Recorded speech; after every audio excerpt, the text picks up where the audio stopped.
Beauvoir-sur-Mer, la Barre-de-Mont, l'île de Noirmoutier, Challans, ces paysages du littoral et des marais vendéens sont le théâtre d'un nouveau roman jeunesse signé Serge Rubin. L'histoire nous fait replonger au début du XXe siècle lorsque le cinématographe a fait son apparition. Serge Rubin entraîne ses lecteurs dans une histoire de deux jeunes héros qui sont de jeunes enfants et qui tentent d'échapper dans leur enquête à de mystérieux malfaiteurs. Serge Rubin est aujourd'hui l'invité de la grande émission.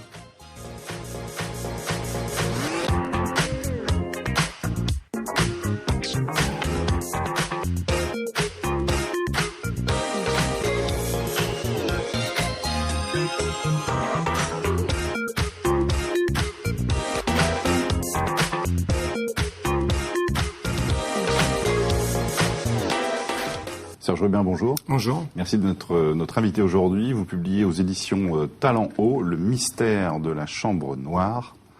Hommage évidemment, Michel, à Gaston Leroux. Évidemment.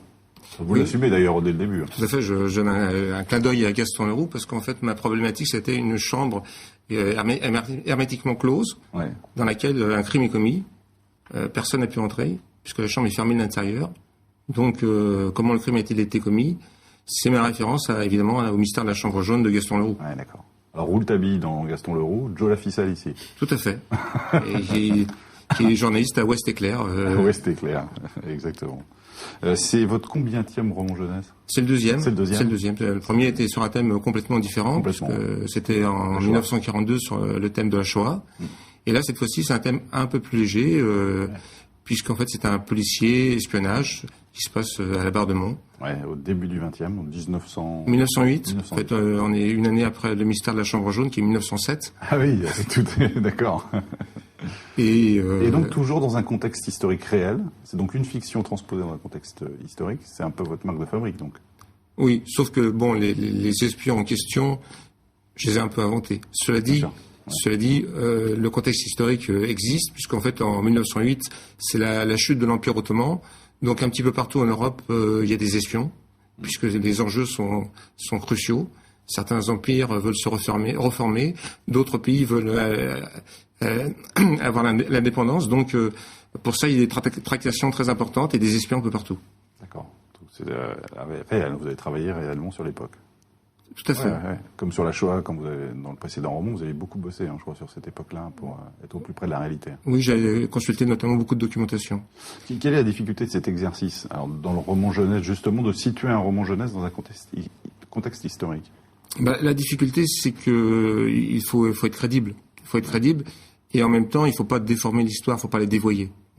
Bon, pour le premier livre, qui était un sujet très sérieux, même si les personnages n'existent pas réellement, je me suis quand même inspiré de personnages qui étaient familiers, de proches. Ouais. Et tout ce qui est raconté dans le premier livre, tous les faits historiques qui s'enchaînent, ont été vérifiés par le Centre national de documentation pédagogique, ils sont tout à fait réels. En ce qui concerne... Vous avez fait vérifier? Oui, parce qu'en fait, j'avais demandé à ce que mon livre soit diffusé par le CNDP. D'accord. Et donc, il a été agréé par le CNDP. Le premier livre, il n'y a pas que le shérif qui porte une étoile, a été agréé par le CNDP. Donc, tous les faits historiques qui sont rapportés dans le premier livre sont tout à fait exacts. En ce qui concerne le deuxième, le cinématographe joue un rôle très important. Nous sommes en 1908. En 1908, le cinématographe est pas encore un art, pas tout à fait un art.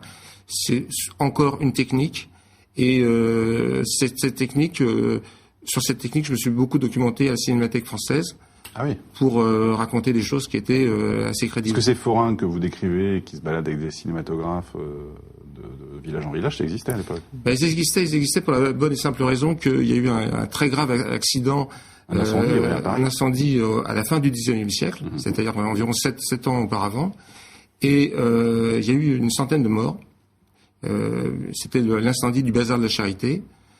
Et plus personne ne voulait s'enfermer dans une salle en dur pour assister à une séance de cinématographe. Parce que les pellicules étaient inflammables. On parlait de pellicules flammes à l'époque. Ah oui. C'est la nitrate de cellulose, c'est extrêmement inflammable. Une simple étincelle et la pellicule s'enflamme et tout prend feu. Alors ce bazar de la Charité en plus était construit en bois, donc c'était un brasier fantastique.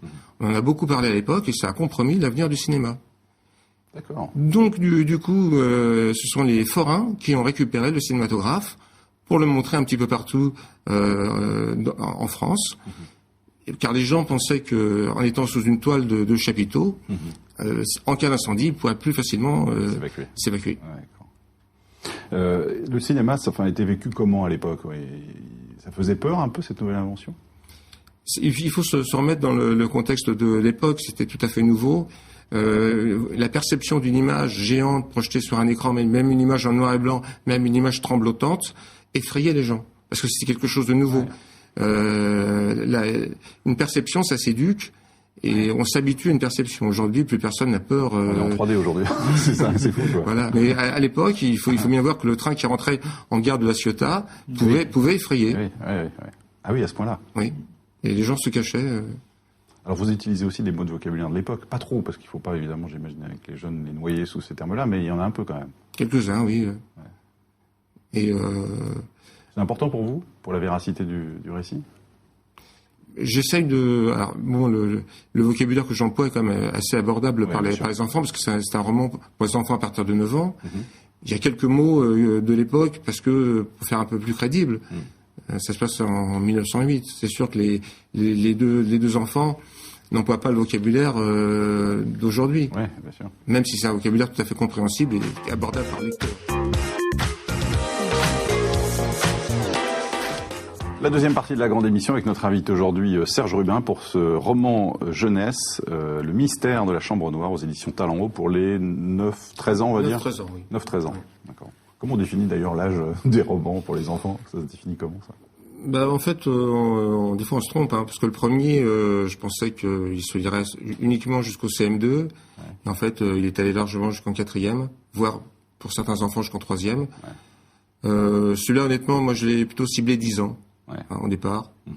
Donc avec l'éditrice, on a dit que c'était 9-13 ans, quoi. 9-13 ans, d'accord. Mais je dirais que vraiment le créneau idéal pour le lire, c'est le CM2. Le travail de documentation dont vous parliez tout à l'heure, notamment à la cinématique, etc., il est important pour vous avant de vous lancer dans l'écriture? Oui, parce qu'en fait, le roman est une énigme, mais écrire un roman, c'est aussi une énigme. Parce qu'en fait, il faut trouver dans l'histoire la petite faille qui fera qu'on pourra placer son histoire à soi dans la grande histoire. Et pour ça, il faut mener l'enquête. Et parce qu'il y a dans la grande histoire, il y a des moments un peu obscurs où on peut placer son histoire à soi parce qu'elle est crédible à ce moment-là. Parce qu'il n'y a rien qui vient la contredire. Mon histoire pourrait très bien avoir eu lieu. Oui, exactement. Oui, les jeunes sont pour avoir des personnages qui ont existé. Puisque l'effondrement de l'Empire ottoman en 1908 a existé, le cinématographe en 1908, c'est pareil, a existé, l'abordement qui apparaît comme station balnéaire, ça a existé également, le petit train qui arrive à l'abordement, il a existé également. Donc, quand vous lancez dans l'écriture, vous connaissez l'intrigue, vous savez où vous allez placer vos éléments Non, parce qu'en fait, alors c'est pas bien du tout, parce qu'en fait, faut pas faire ça pour les rédacteurs. Faut pas faire ça. Normalement, il faut avoir un plan, il faut définir même ses chapitres à l'avance, et puis tout suivre scrupuleusement. Et en fait, moi j'ai essayé, et puis en fait, une fois que les personnages prennent corps, ils ont leur indépendance et ils font autre chose. Ah oui. Donc vous reprenez le contrôle sur eux de temps en temps, quoi. Sinon, pas trop, parce qu'en fait, vous laissez vivre. Moi, je me suis aperçu que quand les personnages commençaient à vous échapper, c'est que c'était bon, en fait. C'est qu'ils prenaient vraiment corps, qu'ils avaient vraiment une vraie essence et qu'ils devenaient de vrais personnages de roman. Mais c'est pas comme ça qu'il faut faire. D'accord. Michel, ça vous oui, c'est intéressant. Moi, je bois vos paroles là parce que il y a le rapprochement entre la psychanalyse et la littérature. Les gens qui vous échappent font partie de vous-même. Donc c'est une partie de votre inconscient, votre subconscient. Peut-être, certainement. Une fois qu'on a défini les personnages et qu'on a défini leurs qualités, leurs défauts, leur personnalité, eh bien on s'aperçoit que ce qu'on voulait leur faire au départ, c'est pas possible. Ils le feront pas. Donc ils font autre chose. Très amusant, ce dédoublement un peu de l'auteur, quoi. Oui, bah oui. Parce que vos personnages, c'est vous, quand même. Un petit peu. C'est une partie de vous-même qui vous échappe. Oui. Ça vous fera 50 €. Il y a un très beau livre de Pierre Bayard sur les rapports des auteurs avec leur propre psychisme. Très bien foutu. Très bien. Et au départ, je voulais que le personnage joue la ficelle qui est le clin d'œil à Rouletabille ait une plus grande importance dans le roman. Bon, il en a une, mais pas autant que vous l'imaginez. Pas autant que j'imaginais. Et c'est vrai que c'est Jeanne qui prend la part de... Alors là, c'est donc le théâtre de votre livre, Le mystère de la Chambre Noire. Pour quelle raison vous avez choisi le département? Vous connaissiez? Parce que vous êtes de Saint-Maur, hein, c'est Saint-Maur-des-Fossés? Oui, mais je suis un peu intermittent, en fait, en Vendée. Enfin, intermittent en la résidence. Ouais. Et j'espère bientôt ne plus l'être. Ah, vous voulez vous installer définitivement ici? Oui, parce que quand même j'approche malgré tout dans quelques années de la retraite. Mais parce que je connais le nord-ouest de la Vendée depuis plus de 20 ans, parce que j'y vais en vacances régulièrement. Quand j'étais enfant, j'allais en vacances au Sable d'Olonne aussi. Donc on ne guérit pas de son enfance. Et donc j'ai trouvé naturel de placer mes personnages là où je passe mes vacances, à la Bardemont. En quoi c'est un lieu inspirant alors? Enfin, des lieux inspirants même. C'est un lieu inspirant parce qu'il y a une belle plage, parce que moi j'adore la mer. Il y a les marais. Et les marais, oui. Ouais. Et je trouvais tout naturel que le père de Monsieur Baudry vienne planter son chapiteau, père de Clément vienne planter son chapiteau à la Bardemont. D'autant plus que ça correspond à la période où il y a un petit frémissement au niveau des stations balnéaires et que naturellement les forains viennent s'installer là où il y a du monde. Vous parlez de la construction du quartier de Fromentine, enfin vous êtes bien renseigné aussi sur le coin. Oui, parce qu'en fait, le quartier de Fromentine avant c'était une dune. Donc c'est le début du remblai, de la création de ce nouveau quartier de la Bardemont qui n'existait pas. Et pour mener une enquête, pour plonger ses héros dans ces lieux-là, c'est idéal. Enfin, c'est un peu labyrinthique aussi, les marais, on peut s'y cacher, on peut... C'est un petit peu inquiétant aussi. C'est pas mal, c'est un peu inquiétant pour les enfants. Ouais. Et puis les marais, ils rencontrent des choses un peu inquiétantes. Il y a un âne qui est mort dans le marais, qui est assez inquiétant. Ouais. Et le marais, c'est un endroit où on peut se perdre. Et c'est un endroit où on peut se cacher également, ce que fait Clément.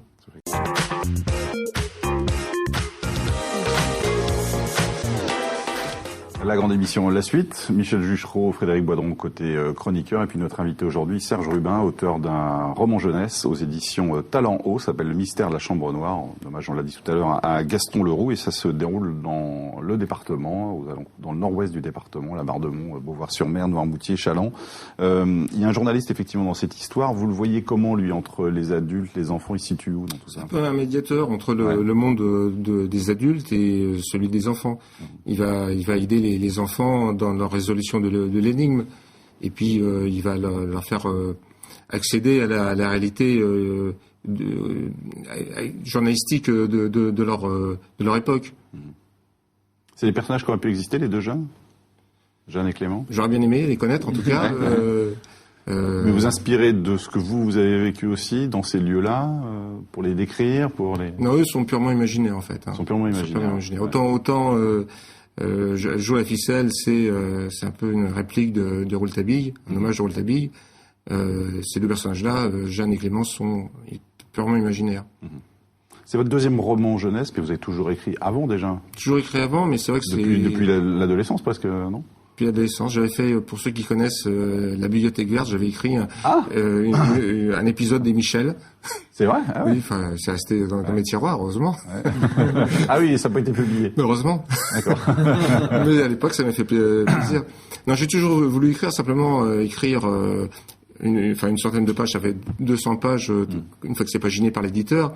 C'est un investissement en temps qui est énorme, et c'est du temps qu'il faut voler sur autre chose. On peut pas faire ça à des moments perdus, un après-midi par-ci, un après-midi par-là. Il faut vraiment consacrer un laps de temps important pour écrire. Et ça, c'est pas facile. Et c'est aussi pour la raison pour laquelle j'ai attendu aussi longtemps avant de publier mon premier roman. 5 ans, je crois. Enfin, le premier roman, en tout cas, vous avez mis 5 ans pour... Oui, pour l'écrire, au moment où vous l'avez écrit. Oui, mais bon, encore plus pour me décider à l'écrire. Ah oui, encore plus, ouais. Et celui-ci, par contre? Celui-ci, je l'ai écrit en 2011. Pendant l'été 2011, j'ai corrigé pendant l'été 2012, parce il y a de nombreuses réécritures, de nombreuses corrections à faire. La correction et la réécriture, c'est quasiment le même temps que l'écriture initiale. L'écriture. D'accord. Et puis voilà, donc deux étés. Alors, les ingrédients du bon roman jeunesse, c'est quoi? D'abord, en termes de style. Les ingrédients, je sais pas s'il y a... Tout écrit au présent d'abord, dans votre roman. Tout écrit au présent, oui, j'avais envie de donner cette touche de spontanéité. Plus moderne, ça donne un rythme plus moderne. Ouais. Oui, mais des ingrédients, je sais pas s'il y a des ingrédients magiques. Hein. Ouais. Moi, en fait, mes personnages, j'avais surtout envie d'insister sur l'amitié qu'il y ait Jeanne et Clément. Hein. Et puis le côté un peu magique du cinéma. Je cite une phrase au début de l'ouvrage. Crois-tu qu'ils vont réellement interpréter, la phrase de Platon, interpréter correctement les images qui vont se projeter au fond de la caverne. Enfin, c'est pas une caverne, mais... Crois-tu qu'ils verront trop chose d'eux-mêmes et de ceux qui sont à leur côté que les ombres qui vont se peindre dans le fond de la caverne? Voilà, et donc c'est ce qui se passe un petit peu lors de la projection du film où il y a Jeanne et Clément, où on les voit tous les deux sur l'écran qui jouent un rôle d'amoureux, parce que c'est le père de Clément qui leur a demandé de tourner cette scène, et où personne n'a suffisamment de recul, en fait, par rapport à l'image qui est projetée pour se demander est-ce que c'est une vraie image, est-ce que c'est une image de cinématographe, est-ce que c'est une image de fiction.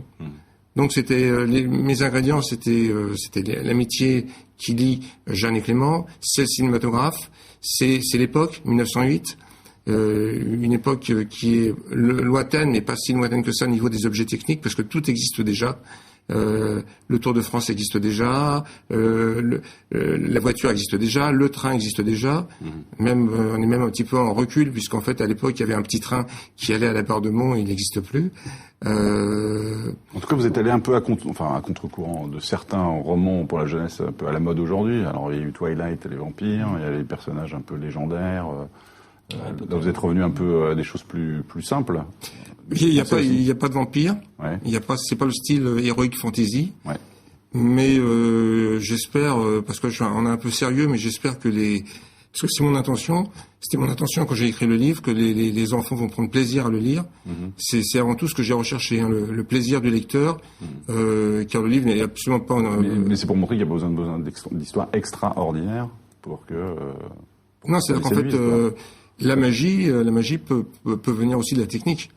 Et en l'occurrence, elle est fournie par le cinématographe, puisque c'est par l'intermédiaire de cette invention que va démarrer l'aventure. Ça va être le médiateur qui va permettre à l'histoire de démarrer. Et c'est un objet technique qui va jouer le rôle un peu d'un objet magique, en fait. Mais il faut, dans le rythme de votre écriture, que ce soit très dynamique, parce qu'évidemment, ils sont aujourd'hui habitués à ce que tout aille vite. Donc, ça joue dans votre style d'écriture? Les chapitres sont très courts, les phrases sont pas très longues non plus, et le fait que ça soit écrit au présent, je pense que ça instaure une dynamique dans l'histoire. Et puis l'histoire est quand même malgré tout très très moderne, puisqu'en fait c'est une rencontre de vacances. Même si elle est dans un contexte extraordinaire, mais c'est quand même une rencontre de vacances qui peut arriver à tous les jeunes cet été, s'ils viennent à Bardemont. Michel, est-ce que je peux le lire? Il y a pas de limite d'âge. Parce que vous avez décrit le fond et la forme qui est plus adaptée à la lecture des enfants. Est-ce que dans le fond, les Vendéens adultes qui n'ont pas connu ce temps-là, aussi, ne seront pas intéressés par l'apparition du cinéma? Moi, je découvre des choses, là. Et j'espère que les adultes prendront plaisir à le lire également, parce qu'en fait, il n'y a pas d'exclusive au niveau des enfants. Ce que je décris, c'est il y a des paysages qu'on peut essayer de retrouver à la Barre de Mont. Et justement, ça peut être très intéressant d'aller prendre le livre et puis d'aller retrouver les paysages qui sont décrits dedans. Parce que les paysages existent réellement. Qu'est-ce qui fait bien la spécificité de la littérature pour un CM2? C'est un peu artificiel quand même. Disons que c'est quand même le fait de ne pas utiliser de phrases trop longues. Oui. Et puis moi je connais bien les enfants de 10 ans, donc ça m'aide peut-être un petit peu à écrire des histoires en ayant en tête ce public. Je pense qu'il faut que les concepts soient quand même assez simples. Et puis, sans tomber dans la démagogie non plus. Et puis que l'histoire soit quand même assez rythmée et qu'elle donne envie de rêver.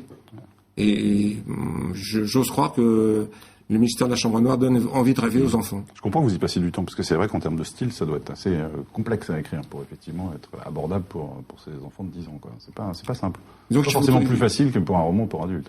Non, parce que je pense qu'il faut trouver les bons mots, sans tomber dans la démagogie, sans tomber dans des choses un peu triviales, et puis sans pour autant faire trop compliqué, quoi. Et je pense que le livre est réellement abordable par les enfants. Ouais.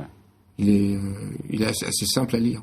Ils cherchent quoi, vous pensez, Michel, les jeunes qui... Je sais pas, justement, je me rends pas bien compte quand on voit les lectures effrénées de Harry Potter et de ces choses qui sont plutôt fantastiques. Retourner à un roman, c'est les romans que j'ai connus, les romans d'enfants que j'ai connus. Moi, je vous parlais tout à l'heure, Le Cheval sans tête, Le piano à bretelles, et puis la série des clubs des 5 et ces choses-là. Ouais. On était au ras des pâquerettes et ça laisse un souvenir. Moi, je suis plus jeune et je me souviens de ces livres. Ouais, bien sûr. Je sais pas ce qu'ils veulent maintenant.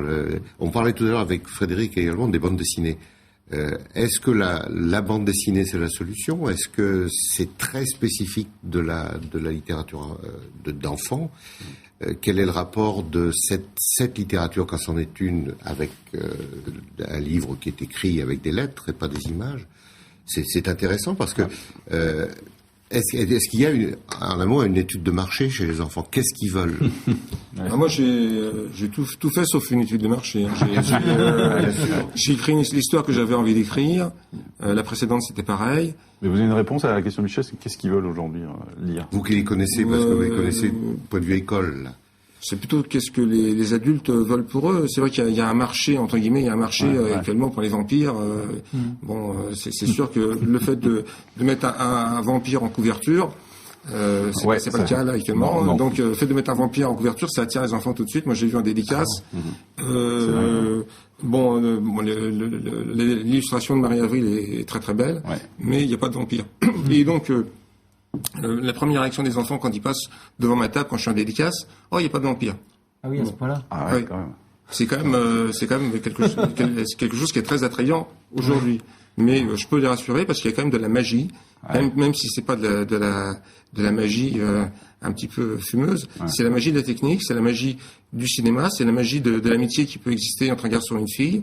C'est la magie de cette rencontre, c'est la magie de cette chambre qui est fermée et donc qui est fermée de façon hermétique et de cette tentative de crime qui a eu lieu dans cette chambre. Eh bien, merci. Le mystère de la chambre noire, Serge Rubin, je vous encourage à l'acheter pour vos jeunes enfants, donc 9-13 ans. Je vous remercie. Aux éditions Talent Haut. Merci Michel, merci Frédéric, merci à vous de nous avoir suivis. On se donne rendez-vous demain, bien sûr. Au revoir.